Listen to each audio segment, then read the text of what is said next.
Selamat pagi suster, perkenalkan nama saya Irma Octavia Sembiring, NIM 03-2019-052.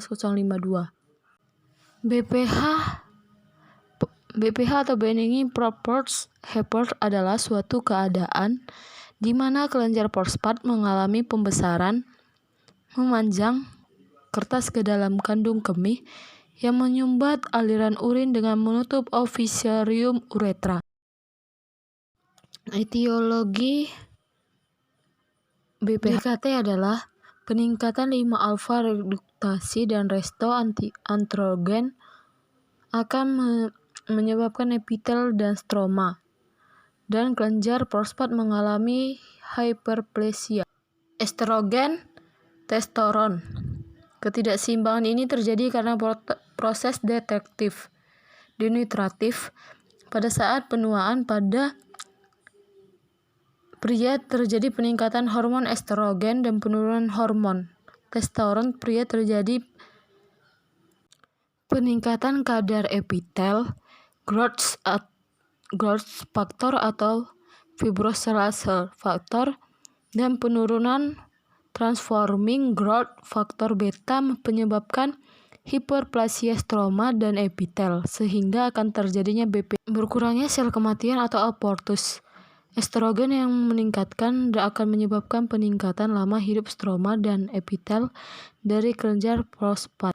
Patofisiologi adalah suatu peningkatan dan terjadinya konversi testosteron-menorren. Produksi estrogen meningkat dan terjadinya konversi testosteron menjadi estrogen pada jaringan adipose disperi. Keadaan ini tergantung pada hormon testosteron yang di dalam sel kelenjar prostat. Hormon ini akan dirubah menjadi dehydrotestosteron atau DHT dengan bantuan enzim alfa reduktase. Dehydrotestosteron inilah yang secara langsung memicu mRNA di dalam sel kelenjar prostat mengalami hiperplasia yang akan meluas menuju kandung kemih sehingga mempersempit saluran uretra, prostatika, dan penyumbatan. 4Y BPH. Gejala obstruktif hesitansi yaitu memulai kencing yang lama, sering kali disertai dengan mengejar. B. Intermittent yaitu terputus-putusnya aliran kencing disebabkan oleh ketidakmampuan otot descentral yang mempertahankan tekanan intravesika sampai berakhirnya mixed terminal dribbling yaitu menetesnya urin pada akhir kencing. Pancaran lemah yaitu melemahnya kekuatan dan kelebihan pancaran.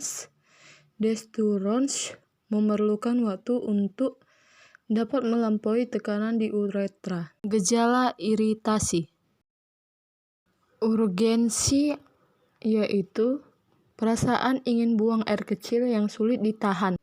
B. Frekuensi yaitu penderita miksi lebih sering miksi daripada biasanya, dapat terjadi pada malam dan siang hari. C. Dysuria yaitu nyeri pada waktu kencing. Pemeriksaan diagnosis BNO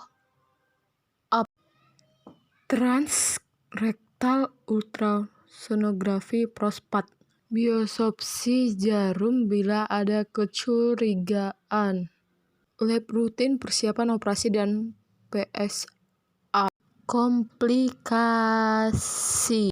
aterosklerosis, infrak jantung, impoten, hemoragi post-operasi, fistula, struktur pasca operasi, dan instonia urin. Infeksi, penanganan dan prognosis. Penanganan, ukuran, usia, Kesehatan secara keseluruhan. Derajat ketidaknyamanan atau gangguan yang dialami. Prognosis pada benign prostatic hyperplasia umumnya baik. Pasien dengan lower uric tract high pylorus atau lutus berkepanjangan dapat beresiko mengalami glaukoma 10% serta disfungsi ekskresi dan edukasi. Proses keperawatan. A. Data objektif. Riwayat adanya infeksi saluran kemih kronis absorpsi sebelum mengeluh nyeri akut berat, nyeri katolik, mual atau muntah, nyeri akan abdomen, tidak minum air dengan cukup. B. Data objektif. Peningkatan tekanan darah dan nadi, kulit pucat, penurunan atau tidak bising usus, tekanan pada area ginjal saat dipelpas. Riwayat penyakit sekarang. Penurunan haluran urin, dorongan berkemih atau mual dan rasa terbakar. Riwayat penyakit yang lalu. Riwayat kolik ginjal Blenden tanpa keluar batu.